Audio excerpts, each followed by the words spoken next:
Okay, so that is recording.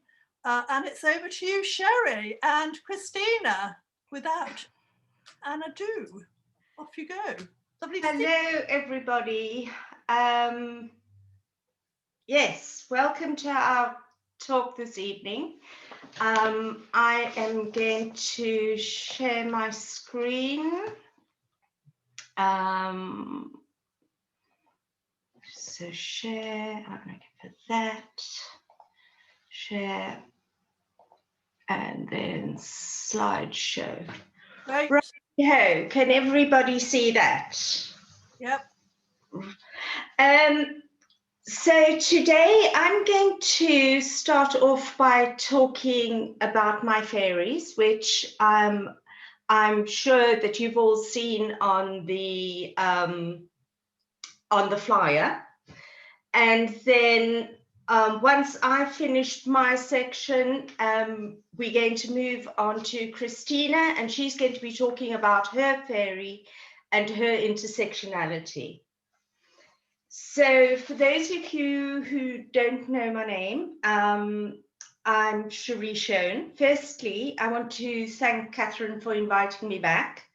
Last time I was here, I was with a colleague of mine, Christian From. It's all the CHs and the Christines and the Christians and getting me tongue-tied. And we were talking about a TEDx that we did on alternative assessment. Today, my colleague Christina and I are going to explore dyslexia and our experience of what it is with what I call my dyslexic fairy army. I want you all to be a little bit forgiving with me because I'm going to be reading this evening. So I'm obviously dyslexic and slightly nervous, but I'm sure I'll be fine. So just a little bit about how the session's going to run today. I'm going to be exploring my personal experiences and other aspects of dyslexia, and then Christina will use her fairy to explore the BAME intersectionality. We're planning to talk for about 30 minutes, and there'll be plenty of time for discussion at the end. But as I said, we will take a break in the middle for a few questions. Sharing our experiences, I believe, as neurodivergent people is very powerful and meaningful. And I'd like to hear from you what your response to my fairies are and what my fairy army means to me, to you, sorry. Okay, so why I started felting. I'm dyslexic, and it took me a very long time to build up the courage to undertake a degree. And when I arrived at university, it was a very bewildering experience. Because while I could read and write, I had no idea why sometimes my work would get really good marks and sometimes the marks would be really poor. So I started to figure out what was going wrong. And so over time, I worked out how to manage my dyslexic head and make it more linear. I became quite good at that. I got a distinction at postgraduate level when I was studying to become a specialist support tutor. And then over the years working with students, I sort of reinforced this linear way of thinking. And it sort of became embedded. And I sort of I lost my dyslexic brain in some way. And I started to really miss it. And it was a very physical, tangible feeling, this lack of my dyslexic brain. And to be honest, I started to bore myself a bit. So for years studying had taken all my energy. So I decided I was going to make a conscious effort in order to access my dyslexic brain again. And I knew the way to do that would be to access my creativity again. And so I had to make space for creativity, space and time actually, for creativity in my life. And I've been doing all sorts of things. I've done painting, embroidery, collage, crocheting. And then in 2019, I discovered felting. And the tall rabbit that you see at the back of this picture was the very first thing that I actually felted. I found the process of felting really satisfying. It's stabbing wool with a pointy needle. So it doesn't require much thought. You build an armature, stab the wool, and out of that emerges a little creature. But I must be honest, I found the results, the little animals, impossibly twee and vaguely embarrassing. But I think that's another talk altogether. And then two things happened. At the end of 2019, my mother passed away. And in March 2020, coronavirus hit. And on my trawls through Pinterest, at the time my mother passed away, I came across this granny fairy, and I wondered if I could actually felt a person. So the very first fairy I felted was my dyslexic mother, Doris. It wasn't a conscious process, but once I made the connection between my mother and her dyslexia, it all flowed from there. Each fairy came to me complete with their animal companion. But once I'd felted these fairies, I really didn't know what to do with them. I live in a flat. They're taking up a lot of space. I tried to donate them to COVID exhibitions, but they said they're lovely objects, but the stories were too complicated, so they wouldn't make good display. So they were sitting with me for a long time, and it allowed me to think about the complex stories, the complex dyslexic stories, the complex neurodivergent stories that they all represented. And I then realized that I could use them to tell these stories. And so I'm going to explore some of the stories today, but it's only one of the possible stories that I could tell. So this is my granny fairy. With every decade, dyslexia and what it means changes. For my mother's generation and those who came before her, they didn't even have a word for the difficulties they were experiencing. They were just told that they were stupid and lazy, and they struggled through school. My mother, bless her soul, barely got to high school. My generation was luckier than my mum's. For me, there was an understanding that dyslexia was a thing, but they had no real idea about what to do with it. I spent most of my time at school in trouble or on the receiving end of poorly informed interventions that didn't really help me and only reinforced the idea that there was something really wrong with me. And so, like the fox that this fairy is sitting on, we had to become cunning in order to survive and adapt to the circumstances that we found ourselves in. I've now been working in the dyslexia field for over 10 years, and I believe we are at the moment at a big tipping point in our understanding. I believe that this is because dyslexia, and indeed all neurodivergent people, are starting to tell their own stories.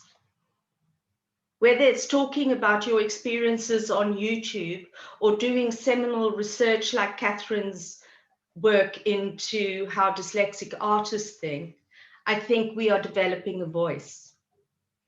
We are developing a language to understand ourselves, which allows us to articulate our lived experience. We have moved from ideas of difficulty to difference, and seeing both the strengths and the weaknesses in our processing. We are beginning to think about dyslexia as part of a neurodivergent family, including dyspraxia, ADHD, ADD, and autism. My mother was a smart woman who only ever read one book in her life, and she left school early because of her dyslexia. But despite that, she did the best to protect and support me when I started to experience problems in school. And I know watching me go through the same struggles she had experienced must have taken a great toll on her. I now want to explore what dyslexia can mean for families. Because of the difficulties we face with a system that doesn't understand us, we and our parents often have to be as stubborn as a bull, just in order to get through the normal process of education. Dyslexia runs in families, and a parent of a dyslexic child is often dyslexic themselves. Or as in the case of these two fairies, the mum is dyspraxic and the daughter is ADHD like her dad. This adds up to a complicated daily life, having all these neurodivergent processing styles under one roof. And I can only imagine what it has been, what it's been like in lockdown. We're constantly hearing in the news that children are losing out on their education. And this makes me really angry, because it seems to me that it's okay for neurodivergent children to miss out on education for years before they get any access to support. Parents are often struggling themselves and have to fight the system. And this will inevitably take a toll on relationships. And I believe this is an area of neurodivergence and dyslexia, the dyslexic lived experience, that has not been explored. Although Rosemary Scott does address some of this in her book, Dyslexia and Counseling. I know when my mother first realized that I was experiencing the same difficulties she had experienced in school, she was horrified. Not the least because she didn't have the knowledge and understanding to navigate the problems I was experiencing in the system. A teacher once said to my mother, "Well, Mrs. Schoen, we all think our children are geniuses." A macroaggression, if ever I heard one. But we need the knowledge and the vocabulary in order to counter this type of statement, which is why neurodivergent people need to reach out and support each other.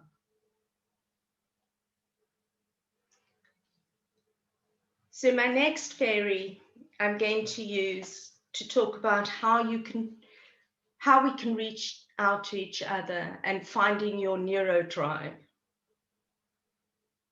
The experience of dyslexia or neurodivergence can be very isolating. But as I said before, our voice is emerging. And like the wolf that we have here, we are calling to each other because we know there is strength in a pack. This beautiful little fairy represents all the quirkiness and artistic self-expression that you often find in the neurodivergent community. And like this meetup group, it is by coming together that we can support each other. And finding a neuro tribe can be very liberating. Hearing that the difficulties you experience are shared by others makes you feel less alone. It also gives us the opportunity to share the creative ways that we can navigate these difficulties, and gives us an opportunity to value our strengths. We find it easy to think outside the box, and I would argue that the world needs us now more than ever. Creative problem solving is one of our strengths. We have always been at the forefront of innovation. So by reframing education to include different voices, as we are by including the Black lived experience into education, we will allow us to spend less of our energy navigating the system that by its very design exclude and marginalizes us. And if we had more energy and more confidence, we would be able to build a better future for the next generation of neurodivergent people. My ideas of dyslexia and being dyslexic have changed profoundly in the course of my lifetime. And I believe that it's going to evolve even more going forward.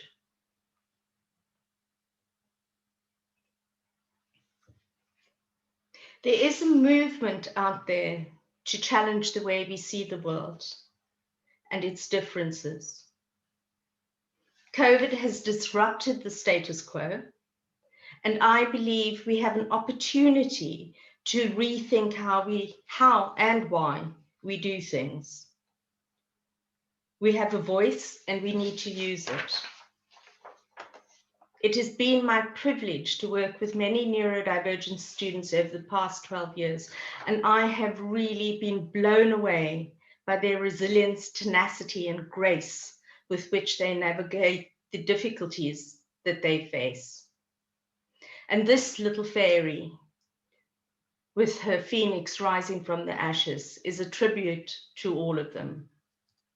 As one famous dyslexic said, Sir Isaac Newton, we are standing on the shoulders of giants. Before I pass you over to my colleague, Christina, to talk about her fairy, I'm going to open the floor to any questions thus far. Can I speak? Yes, of course. Yeah, hi, this is Sadia here. Thank you, Sherry, for that. I felt there was a lot of sincerity and emotion in your voice, and you spoke very beautifully. Thank you. You also said something which I've not heard anyone say before, which I relate to. What you said at the start. Sorry, I'm just outside. Sorry about the background noise. No problem. What you said about how going through academia, it kind of pushed you towards linear thinking, and it detached you from your dyslexic brain in a way.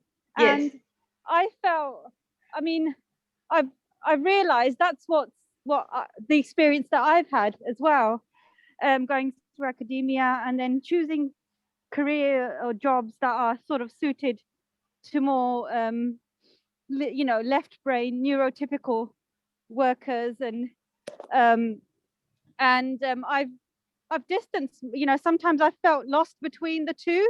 Yeah. That I was even questioning my dyslexia sometimes. Yeah. But then I've, sometimes I felt I wasn't fulfilling my potential as a dyslexic person, because I was trying to conform to the other side of the brain. And only recently, when I've taken charge of the WFDA Instagram page, and I've connected with I started creating these graphics, these posts, and that's something I hadn't done for a good 15 years. Because when I was at school, I was quite good at art, and I won competitions. And I actually questioned myself, like, can I actually do this? And it was such a nice feeling when I was able to do that, to create these graphics, and which I thought I couldn't do anymore for some reason. So thank you for just articulating your experience. You're welcome. It's lovely to hear that it's shared. Yeah. Anybody else got anything? Yeah, it's to some extent of a bum note, I'm afraid. It's Adrian. Basically, I got this rather disturbing message on Messenger from someone who I've known for many years. Is the convener of neurodiverse labour, and he's resigned. And the reason why he resigned is because fellow autistic people within neurodiverse labour and more generally weren't accepting the fact that his autism was triggered by lack of oxygen at birth. And they're trying to say, well, you know, trying to exclude people with a brain injury. And I faced that myself. I had a brain injury at 1 month old. Even leading organizations, traumatic brain injury, I didn't find out about until I was 30.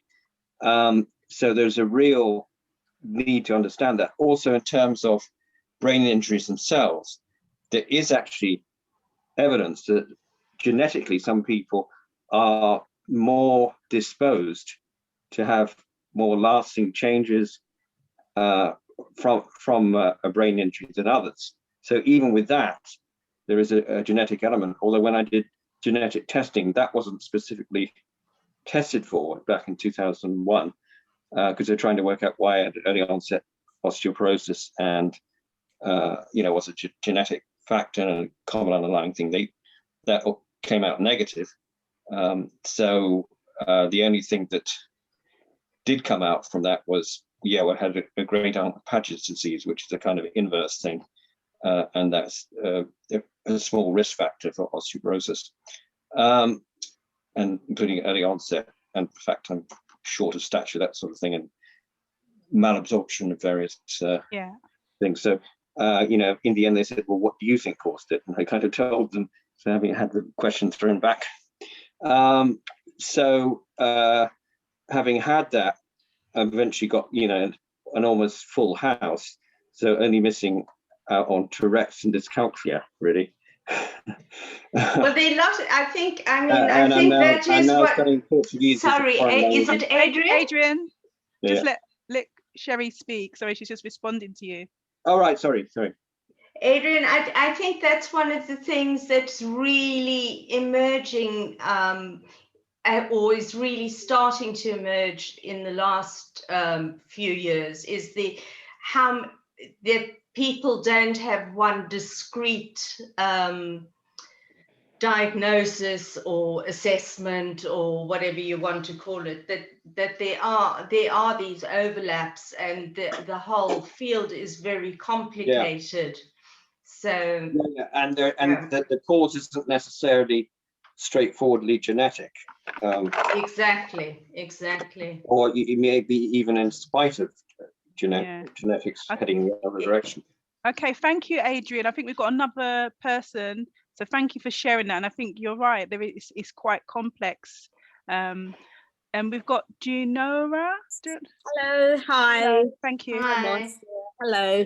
Oh, well, both points that these participants just mentioned. The first lady that spoke, I mean, I connect with that as well. I've just recently, because I used to do art at school and then I haven't done it for a while, and I thought, I think I've lost that skill. But every so often I would do something at this place in Surbiton called Hillcroft College. And I used to love going there because every so often I'd go there and get involved in some creativity. So I'd like, I'd go there and just do the personal development things like that. So yeah, I used to love it because I used to explore drama, art, creative writing. So that's every time I got back in touch with my creative drive, it's yes, I loved it. And I surprised myself, did a little bit of art. Still there's about and the writing as well. I was like, I can still write. And because that I think you pick up on this society. It's very linear, and that's what you go for, because that's to be an end all, isn't it? Here, everything's linear. You got to go for that. So you pick up some job that it's linear, and you think, well, you've got to do this. But yeah, so I've kind of so once I get back in touch with my writing, I actually started doing art again. Oh, still I can do a little bit because I need to do it at school, but I haven't done it for ages. Once in a while I do it, but not for a while. And then Adrian was saying just interested me, is talking about a lack of oxygen in brain injuries and osteoporosis. So I'm being investigated for at the moment. Osteoporosis. Well, that's an indicator. My guess is traumatic. Sorry, Adrian. Can we? Oh, sorry. Yeah. Sorry. The other thing is that the reason that I was interested in the lack of oxygen to the brain is I don't know much about it, but I do believe I was supposed to be premature at birth. Not that I know anything about anything about it at all, but I think I was supposed to be premature at birth. So I was like, oh, wonder if that has any relevance to it. But yeah, it sounds okay. interesting. All right. I think we need to move on. I know that there's two people with their hands up. I don't know if we want to answer those or do we need to move on? I suggest that we have Lou and Hannah very quickly say what they need to say. So Lou, and then Hannah, is that okay? But it needs just a few minutes because we have to move on. Okay, but this is really interesting topic, so thank you. So Lucita, if you could go next. Yeah, hi. I kind of have a question for, is it Sherry? Sherry, okay, thank you. Sherry, in relation to what you spoke about in your talk, I also could identify with that pushing your brain into the linear space when you go into the education system and the overwhelmingness of university. But while the other people were speaking, my thought is this: how can your research be applied now? Because my thinking, it's a bit of a long question, one second, because my thinking with regards to schools are currently really pushing the academic side of it, and there's much less opportunity for the young people to even discover, like we have it within this group, that we can do artistic things. The other lady referred to doing it at school, you know. So have you thought about the application of what you're researching and supporting? Well, I think part of what I addressed in the talk was the coming together with the Waltham Forest Dyslexia Association. When we start sharing our experiences, we can encourage other people. So there is work to be done. There is work to be done in schools. I think we just need to raise our voice. Need to step up. Yeah, maybe there's also opportunity for collaboration with the BDA, because they have a bigger platform, and maybe getting some, funds to do some proper research, and then not lobby education, but take that to the right place in the education system. But thank you, I'm done. Yeah, thank you, Lou. Then we had Hannah, and then we need to move on if that's okay. Thank you, Hannah. No, I'll keep it short and sweet. I just wanted to say thank you, Sherry, for your share. I've had the pleasure of working with you for the last 4 years, and I identified with your story in terms of not being diagnosed with dyslexia and not understanding how the brain works and the linear side of stuff with academia. And it was only at 27 that I learned how to do academia and teach myself through, working closely with you. So I just wanted to say thank you, really, because you've taught me a lot about my understanding, and there is so much more to give, and it inspires me to give back to the community. Thank you. Thank you. That's really lovely. I'm now going to just play a little music clip, and then we will be on to Christina. Thank you.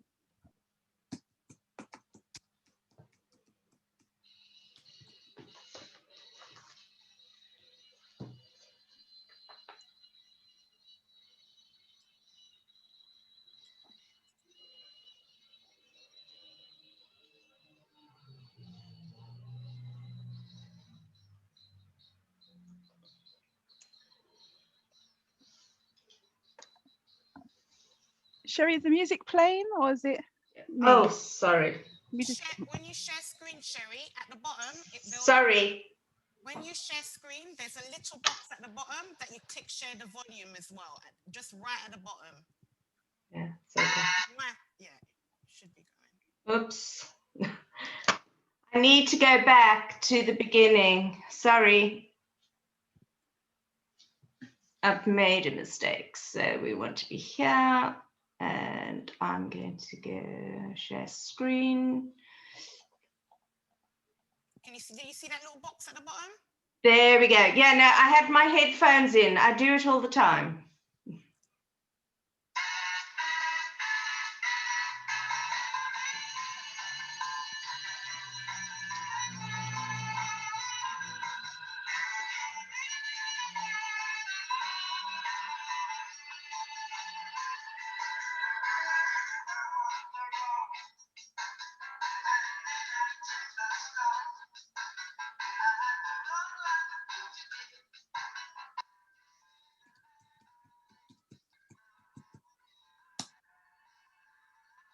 It's fading, Sherry. Yeah, going to stop soon.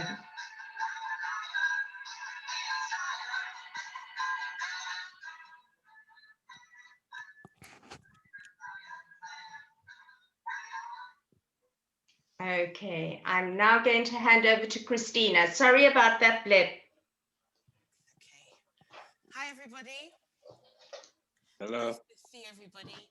Basically, so my intersectionality. Sorry, Christiane, I don't know if your volume, is your mic close to your mouth? Have you pulled up your mic? Oh my days, it's better now, but it's all right. Yeah, just let me know if the mic drop. Just let me know, because I just talk and it goes down, but I'm here. I can really hear you now, Christine. I can really hear you. Wicked.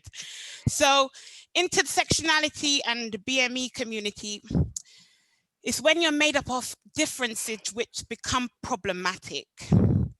You no longer just fit one category.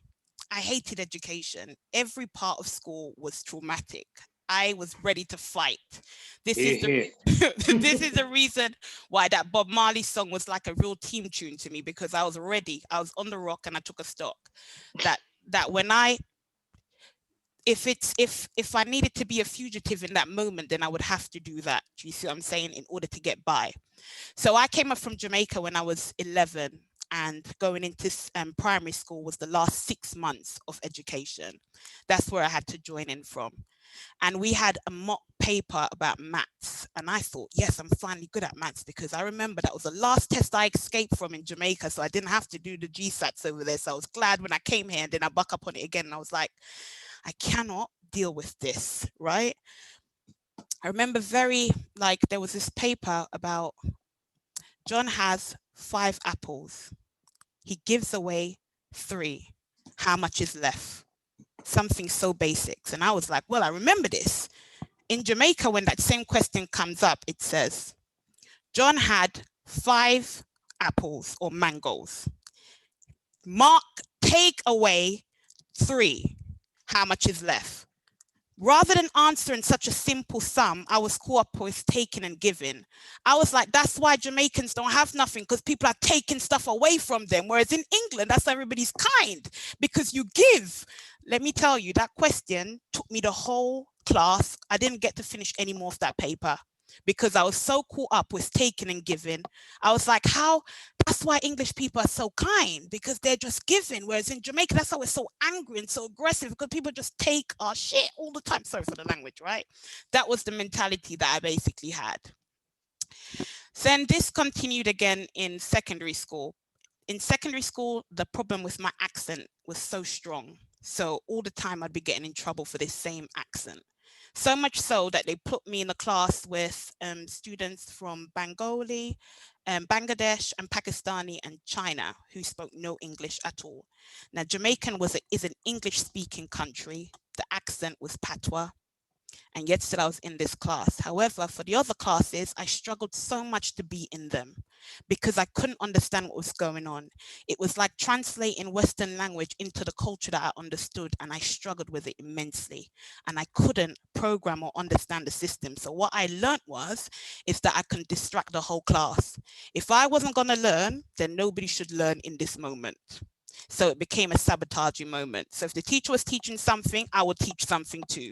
I'll be teaching how to talk in this language, what we cook for food, like I was changing everything. And this happened so much so that they brought my parents down. They said, right, she needs to go into the special classes where she learns how to speak English. And my dad was like, what? But she speaks English. And now he's like, I can't take the shame, Chris. Everywhere we go, we're getting shame. You need to be able to listen and take in what you're learning in school. I was like, all right, fine. I'll do the class. So in this class, I found out that it was amazing. It was the class that I was getting all the best grades in because I knew the English. So it was great. I was like, yes, I'm the top of this class. It's good. It's amazing stuff. We made friends, helping people who couldn't understand and finding different ways. And then what I found that they would help me in other classes.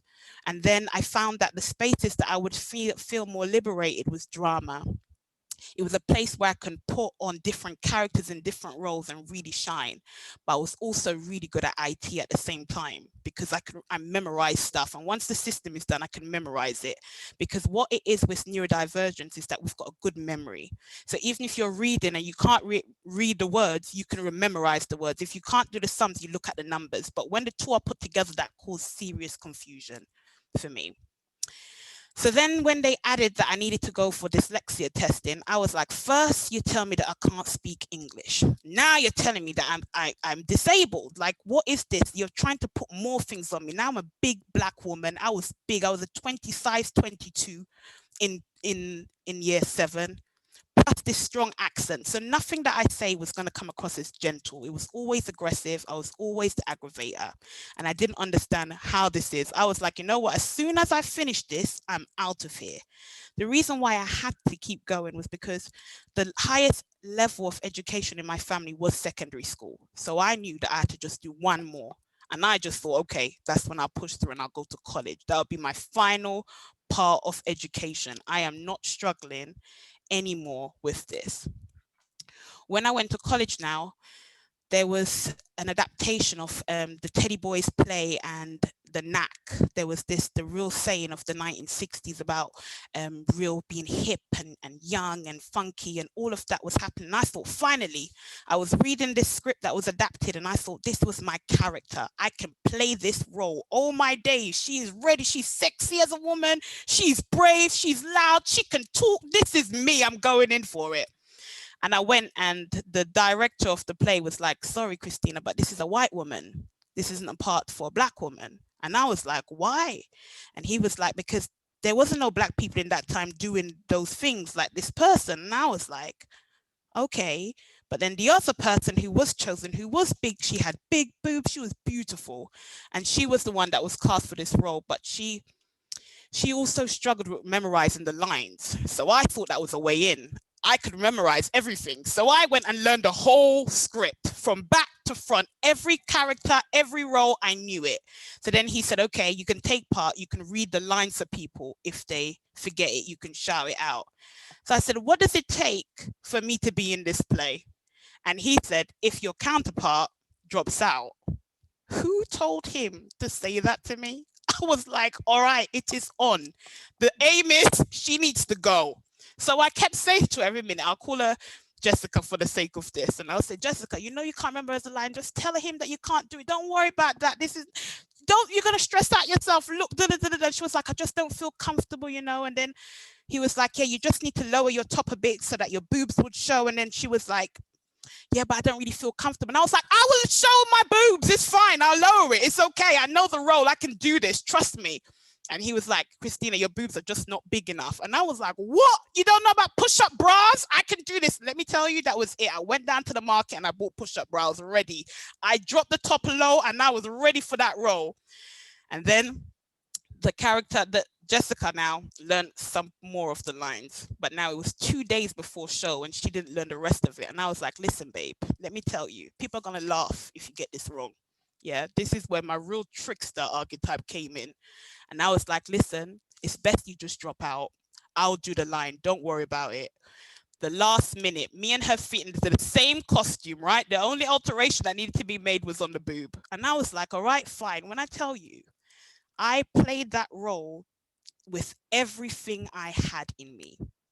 So much so that everybody at the end kept coming up to him and said, who was that person? She was amazing. What did she do? Like, how did you cast? And I was like, see, you should have come from the beginning. Do you know how much work I had to do to double work to even get just that cast? Like, it was hard, so much so that I had to tap into the qualities that people said I had, which I felt like I didn't have, which was the bullying aspect. I had to tap into that big black monster to be able to get what I needed in that moment, which I felt horrific for. And I was like, you know what, that's it. Me and school, done. I ain't doing no more of it. I've done what I needed to. I've done what I set out to do, and this was it. And then what happened was I started thinking about my family and where we came from and how much people wanted to do education, but due to their dyslexia or the shame or the embarrassment of getting things wrong, they didn't want to go into education like that. They couldn't. And then later on that week, my cousin got done for murder and his life just got thrown away. And I thought, if there's ever a moment where I can change history and make sure this doesn't get repeated ever again, it is now. So that's when I decided to apply for the undergrad. On my undergrad, I would do so much again, so much work, but this time I felt like I had to make up for something because of how I got the part for college. So there's this guilt and shame that comes in as well. I didn't want nobody to know where I come from. I didn't want to say anything else about me. I didn't want to do the dyslexia. And then the teacher came up to me afterwards and she was like, Christine, I think you should do your dyslexia test. And I was like, if one more person call me stupid in this place, I swear down, I'm not going to take part in it. I'm going to leave. And then this theatre company came, Frantic Assembly, and they were looking for roles. And they were like, wait, first, before I went to uni, the teacher said, you can't do drama school because only 2 dramas, they were letting 2 black people at a time. They were letting a male and a female. Unless you go to university and then go back as an older student, that's the only way as a black person I would get in, because I can do acting, I can do a bit of singing if I shout, like I could do chorus, right? And the dancing. I was like, I couldn't do ballet, I couldn't do tap. I got kicked out of tap. That was the first week I got kicked out of that in college. But what I could do was Jamaican dance. I was like, mate, I could whine, I could do everything, I could do bare things when it comes to dancing. I know my dance, right? He was like, not that kind of dance, Christina. Anyways, he really pushed me to do this university thing. End up going to university, and now they're saying to me I should do this dyslexia test again. And I was like, okay, I'm not doing this dyslexia test. What do I need to do in order to survive? Can you hear me? If you move your mic a little bit away from your mouth, because it's just a bit, yeah. It's like, if that's better, I think. Better? Yeah. We have to speak a bit louder, but it's actually sort of, yeah. I'm hoping. So then at the university now, undergrad, Frantic Assembly came in and they were like, right, this is going to be a collage of movements. Everything will be put in together. So you can audition with ballet, tap, contemporary dance, whatever. And I was like, all of the things that they listed on here, I could not do. So I was like, that's it. I'm going in then. I'm going to do some dirty wine. I'm going to do some Jamaican serious dancehall. And I went in there. And when I put the music on, when I tell you, I started at the top, I went down to the bottom. They said, who is this girl? Where did she come from? They reassigned that whole performance. And all I did was walk through with an umbrella and do a little twerk and carried on. When I tell you, it was the best moment, because from having no space or no place for me, they created one. And I realized that for me to get through life, that's what I had to do. I need to create a space for me if there was none that existed. And I couldn't conform, I couldn't code switch because I didn't understand how to do all of that. My brain wouldn't allow me to. So it's either you accept me for who I am, or I'm gonna have to bring out the lion and be like an iron. That's just how it had to go. When I applied at Central to do drama movement therapy, because that's the first time that I wanted to convert drama over to something academic. And this was because I learned that the roles that I was playing in my undergrad and throughout life was to be able to help me navigate my way through life, because as I said, I couldn't do the code switch. And then once I went through and find a way to do that, I applied to do therapy, because I realized that within every acting, within every role, there was something that I was processing. So I was able to combine what it was that I was doing for fun with something academic, which I thought, or linear, which I didn't think was possible for me to do. When I went to the interview, the person interviewing me said, I think you might be dyslexic. And I said, nah, mate, I'm not having this again. I've been getting this through my whole life. Yeah, I'm not on it. If that's what it takes, then I'm not dyslexic. I swear to you, I promise. And she was like, we're all dyslexic. She said, 3% of the students at Central are dyslexic. We celebrate it. I said, you what? She said, yeah, it's a part of your strength. I said, really? Okay, let me do the test. Show me where to go. I'm on it. Let me do this. So then they tell me where the part to go into the library, and I went there. She was like, listen, it's £300 to do this. It takes a while. You can wait till you come back in September or October, and then you could do the test there. And I said to her, can I do the test outside of Central? Because if I could find out what's going on and get things moving, yeah, and be a part of the superhero club, I'm on it. Let's just find a way how to do that. So then she was like, yes, you can. That was the first time at 25 that I got tested for dyslexia. What happened at the end of that test, the guy carried out all the things, the paperwork, and he said, I have never, ever seen this before. And I said, what? That means it's really bad then. And he was like, you're dyslexic, dyspraxic, and dyscalculus. I've never seen anybody with all three diagnoses survive education system. I don't know how you've done this. And I was like, really? And he was like, yeah, it's people with this much never go through education. So now I felt like I needed to do something about it. Like, what? With the severity of the dyslexia, the dyspraxia, and the dyscalculus, I needed to learn about this. That's when I got the chance to work with the lovely Sherry. And what Sherry done for me was teach me how to understand my brain from scratch. I had to renegotiate and re-understand how my brain worked, how I was able to survive in these environments. And not only was she able to show me that my dyslexia, my dyscalculus, and my dyspraxia was not a disability, but a superpower. And that's when I liked the term, when she introduced me to the term neurodivergent. And I was like, oh my gosh, this ties in from the Divergent movie, because this is a part of my dyspraxia that can make connections from every different angle. So now the neurodivergent movie that came out with all the different people and the different strengths that they had in a different area, and the Divergent being able to break through and do all of those. And I was like, I knew it. I knew there was something special about neurodivergence. They have a superpower. And then when I finished the training, they said the way how I adapted, because I adapted the whole structure to the Sesame structure, which is focus, warm up, bridging, main event, bridge out, grounding, to my whole life. I needed a structure for my life myself. So in the morning, I would have something to focus on. Then I'll warm up for the day. Then I'll bridge in. So if I'm going into this environment, I'll prepare myself to do that. Then the main event is me arriving there. Then when I'm leaving the environment, what am I taking away with me? And then how am I grounding myself? And that structure really helped me get through my day-to-day within that. And it helped. Then Sherry said, you could use that with your writing. It's like a paragraph, it's structuring paragraphs. And I was like, oh my days, yes, it is. Wrote all my essays in that way also. And I found out that that was the best decision for me in understanding how my brain works and using that superpower and seeing it as a strength rather than a weakness, because I see symbolism in everything. I can make connections with things that would normally people would not see connections in. And I can memorize sums or memorize connections or puzzles or things like that. And I realized that that was a real strength. So rather than trying to fit into any category, what I needed to do was to create one of my own and be unapologetic for that. And that's how I ended up doing my master's at Central, then doing my postgrad teaching at Central, and now I'm doing another training there also. And not only that, I also work with other departments within Central also, teaching other students to tap into their superpowers, because everybody that I've come into contact with that is neurodivergent has this special treasure within them.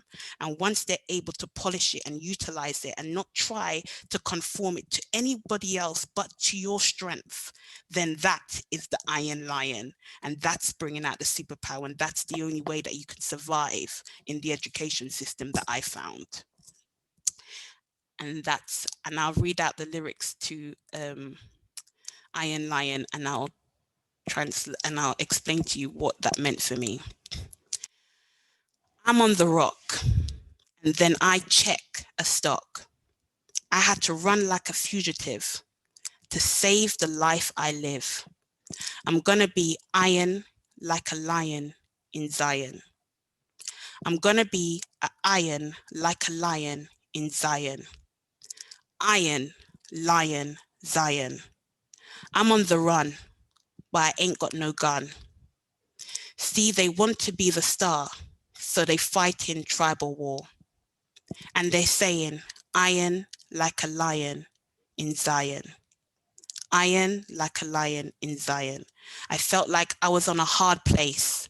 The rock was such a hard place for me, not realize education being the rock. And then I checked and I looked at where I was coming from and where I wanted to go. And that's the stock. And then I realized that if I wanted to survive this, I had to run like I was a criminal being chased by society, by life. But I had to be like an iron lion, because the symbolism of the lion is this. This is why it's so, when Sherry made the fairy and done the lion, it was so powerful for me, because that was a whole thing, a part of my culture and a part of who I am. Because the lions signify using their sight, using their swiftness, using their strength, using every part of their cunningness in order to survive. And that's what I had to do. I had to run, but I ain't got no gun. So the gun was my raw, my aggression, what I had to say, listen, it's kill or be killed. And in this place, I was going to survive. And that's how I end up surviving education. Thank you. Wow, Christina, you've given us a real